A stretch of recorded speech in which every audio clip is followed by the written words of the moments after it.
Mr. Ben Shapiro. He is the editor-at-large at Breitbart.com.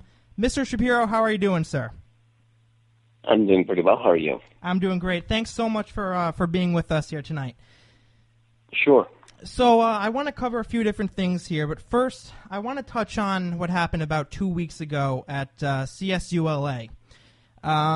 You were scheduled to give a presentation here on diversity, and based on what we heard from the media and different reports, people were protesting. Some students and activists weren't allowing students to get into the event.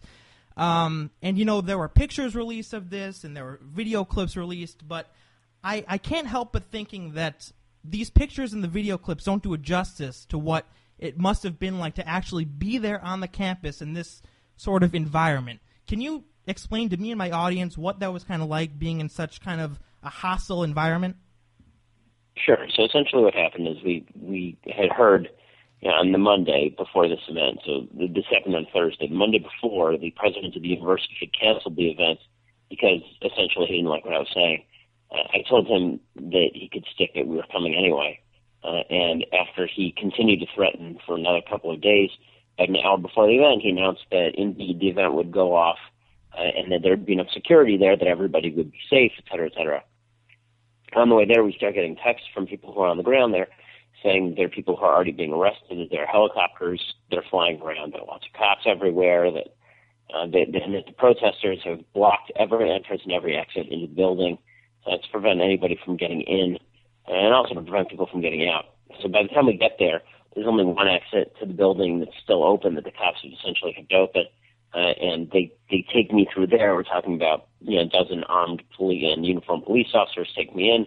And they're still smuggling the kids in 4 at a time through a back door that they've somehow kept open. And they tell me that if I wait another 2 hours, then maybe they can smuggle everybody in. They're taking the kids in 3, 4 at a time. Or I can just get started. So I go out there and get started, and I'm speaking to a room that's 3/4 empty because there's a whole line of kids who can't get in because the cops have been unable or unwilling to clear out the protesters from all of this. People who are trying to get into the front doors are being pushed around by the protesters, assaulted by the protesters, pushed and kicked by the protesters in certain cases. They're shouting, they're screaming. I didn't actually see the protest outside because the cops brought me in through the back door, and they told me it wasn't safe for me to go out there and take a look. All I could do is kind of hear it through the door, and it sounded like the zombie apocalypse out there. After I finished speaking, I said to the crowd, which is now about 75 to 100 people, they'd brought a bunch of people in, again, as I was speaking.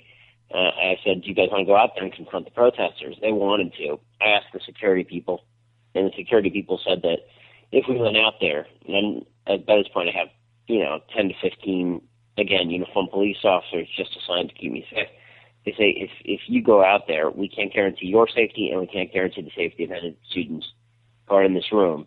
And they told the students in the room that they were going to sneak me out the back door, and that they would release the students when they thought that it was safe. They were kind of hoping that after I left, the crowd would dissipate, and then they could let the students out. So they ended up sneaking me out through a separate building, rushing me kind of through over a walkway, surrounded by people so that the protesters couldn't see who it was, pushing me into the back of a car with tinted windows, and then escorting me off campus with a couple of motorcycle cops, lights flashing the whole time in a motorcade. So it was pretty insane. I mean, there were a couple, supposedly there were a couple of arrests there.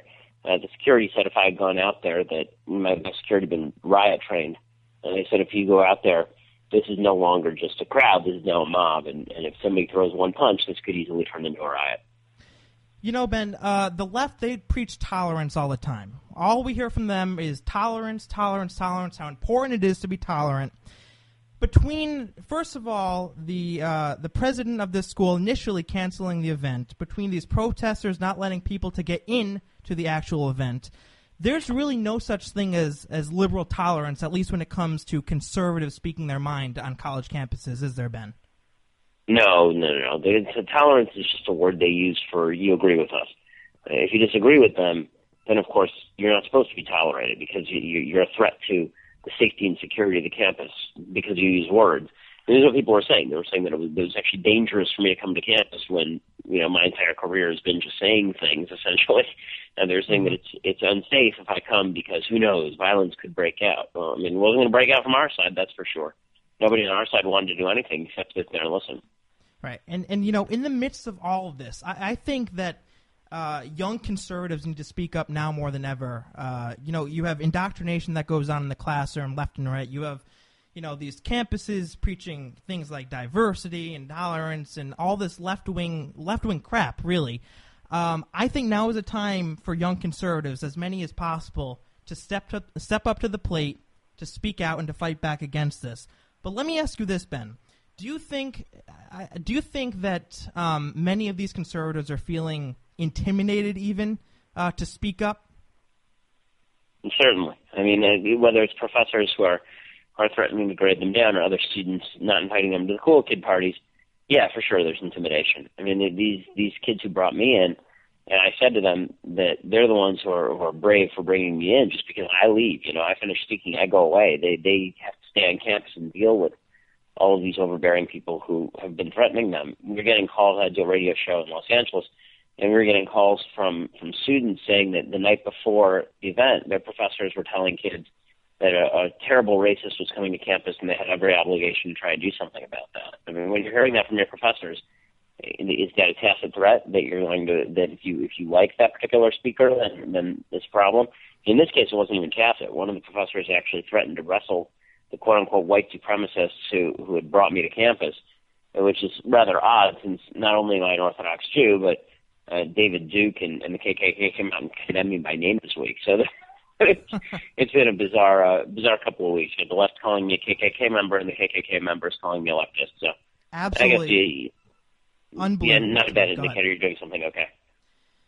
It's unbelievable to me. It really, really is. In the interest of time, Ben, I want to switch to the presidential elections going on here.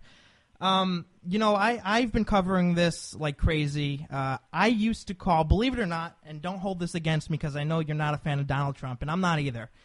But a few months ago, I was on radio calling Donald Trump a conservative. Big mistake.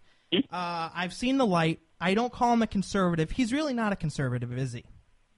No, he's not. And again, I don't blame anybody who likes Donald Trump. I don't really blame anybody who likes Donald Trump, although I think that at this point the mask has slipped a little bit, and it's pretty clear he's certainly not a philosophically consistent guy. He's certainly not an ideologue. He's a guy who thinks of himself first and foremost, and he's going to maximize whatever power he has, and he'll switch positions in order to do so. I think that's a more accurate perception of who Trump is. He's never held a single strong political position in his entire adult life. And the vast majority of positions that he's held, not only have they switched, but they've at one point been far left, and they will be left again when it's convenient for them to be left. He keeps saying he'll switch positions based on what's convenient, and then his followers say, but we trust him, and I just wonder why. I mean, who has trusted Donald Trump who has ended up doing well because they trusted Donald Trump for more than 5 minutes exactly? Right. What amazes me, and I've talked with a lot of Donald Trump supporters, and by the way, I don't hate Donald Trump supporters either, but I've talked to a lot of them, I've debated a lot of them, and for the life of me, I can't understand why so many of them are so willing and almost, it seems, eager to sacrifice their values and their principles and their core conservative tenets to support Donald Trump. I mean, you look at these things that Donald Trump supports: ethanol subsidies. He has a weak support of Israel. The list just goes on and on and on, and yet so many Trump supporters seem to be so willing to say, who cares, I support him anyway. What's going on here? Well, listen, I think the Trump support is driven by three factors, and I think it's driven by an anti-establishment feeling, obviously, a feeling that people have been lied to by the Republican Party, so whoever the Republican Party doesn't like must be a good person. That's number one. I think it's driven by a feeling of hatred of political correctness, which is something, again, I share, this feeling that you're told not to say certain things in America, and therefore whoever says things that are offensive must be a real brave guy because he's willing to say things that are offensive, even though by the way, there's a difference between being rude and offensive and being politically incorrect. I mean, you can say politically incorrect things without being a jerk. I think that people have sort of mixed up the two, that if you're a jerk, you must be being politically incorrect.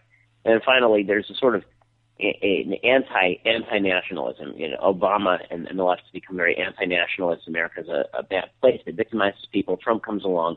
He says America is America is a great place. I can't really tell you why or what we stand for, but Americans deserve more, and therefore you should back me. All of these things are not terrible in and of themselves. The problem is that Trump is actually just wearing them like a shirt. I mean, he doesn't actually believe any of these things. He's not anti-political correctness. He just says these things because he's rude. He's not anti-establishment. The establishment actually likes a lot of what he says. It's just that he's kind of so out of left field that the establishment doesn't like how he says it. And then when it comes to being, pro-America, there's a difference, again, between being a nationalist and being a nationalist with purpose. I mean, I think America is a great country because it reflects a founding philosophy, a founding ideology, and a constitutional view of government. Donald Trump thinks America is great because America just is here, and it's kind of great. And that's a problem. I think there are a lot of Trump supporters also who are, and one of the great lies of American politics, that everybody is looking to elect the person who's going to best preserve their freedoms. I think that the truth is that most people, and this is true outside America and inside America, most people are longing for the guy who's going to give them what they want, and Trump promises to win for you. And so people are saying, okay, well, I don't care about constitutional limits on government. I don't care about checks and balances. I just want the guy who's going to win for me. Well, that's not a conservative point of view. Right. Ben, I have a few more minutes here, and I just have a couple more questions that I want to get to real quick. First of all, one of the biggest criticisms that I've said about Donald Trump is that the guy's not articulate. And I think that if he wins the primary and goes up against Hillary Clinton, I honestly think he's going to get killed in debates, for example, when he goes one-on-one with Hillary. And the reason is because he's not articulate. Twitter rants and things such as that, calling people stupid, that might hold up in the primary. I don't think it's going to hold up in the general. What are your thoughts on that? I think that's right. I mean, you've seen Donald Trump become less and less effective as a debater as the field shrinks. When it becomes a one-on-one battle, and you've got somebody on the other side who's hammering away at him, I can't imagine he holds up well under that kind of scrutiny. He hasn't done it so far. I mean, every debate he's looked worse. Every debate he's looked weaker. Every single debate he's looked like somebody who can't really take the heat. It's one thing to dish it out when you got a field of 11 people and a 10-second soundbite is going to work, but what happens when you have to fill 45 minutes of talking and it's just a bunch of bloviating slogans that mean nothing? And plus, he's tailor-made for Hillary. I mean, the fact is that Hillary is the least popular major candidate in American history, except for Donald Trump. She's the most corrupt woman in American history, and now she's running against a guy who's really corrupt, in Donald Trump. She's somebody who's not only unlikable and corrupt, she's also somebody who's seen as vacillating on her positions. Well, Trump vacillates on his positions even more than she does. So it's like all the weaknesses of Hillary Clinton kind of melt away, unfortunately, in a binary race with Donald Trump. Like I've said before, and I'll say it again, I'm not voting for Trump in the primary. I'm not voting for him in general. I will not be complicit in turning conservatism into Trumpism. I don't think that Trump stands for conservatism. In fact, I think that what Trump really does is he allows the left pretty easily to box conservatism in as this kind of pseudo-racist, anti-intellectual, unfair, nasty philosophy that benefits only the rich and benefits only the people who are loudest, and that's not something that I want to be a part of. And I would rather work to fix the Republican Party so at least some point we get somebody conservative rather than continuing along this path where I'm just supposed to keep voting for the second worst option. Right. Ben, last question here. Look, we have someone conservative. I've been a vocal advocate of Senator Ted Cruz. I've endorsed him. I think he should and needs to be our guy moving forward. And I know you wrote a piece that I read a few weeks ago saying that you didn't officially endorse Cruz, but you said that you would vote for him because you believe in him, essentially. I want to ask you this. Cruz is obviously trailing Trump right now. What do you think Cruz's strategy should be moving forward in hopes of overcoming Donald Trump? Well, I mean, obviously the strategy differs based on how many people are in the field. I don't endorse because things can shift. Whoever. I don't tie myself to any personality. I just pick whoever is most reflective of my brand of conservatism. Right now, that's Cruz. If that should change, then I'll shift it to somebody else. But the reality is that as far as him taking on Trump, I've said for a long time the only way that you actually beat Trump is by unmanning Trump. You really have to confront him and demonstrate that he's just an empty vessel. And I think that Cruz has been doing that. I think Rubio did it a little bit, although I think he's been unfairly maligned for having done it. But as the field shrinks, Trump's numbers are not going up as the field is shrinking. His numbers are basically stable. The only question is, will enough people get out in time to actually stop Trump? At this point, it looks like no. and that'll be too bad because he'll lost the nomination with 30% of Republican votes. That's pretty. That's certainly less than a ringing endorsement of Trump by the Republican Party. Mm-hmm. Well, Mr. Shapiro, I want to thank you so much for joining us here on the Jayson Veley Program today, and also on behalf of all the young conservatives in this country, thank you so much for what you do and being such a vocal advocate of free speech, especially on college campuses. So again, thank you so much. Be well. All right, be well. Ladies and gentlemen, that was Mr. Ben Shapiro on the Jayson Veley Program. Don't go anywhere. We're going to take a quick break. Back in just a minute.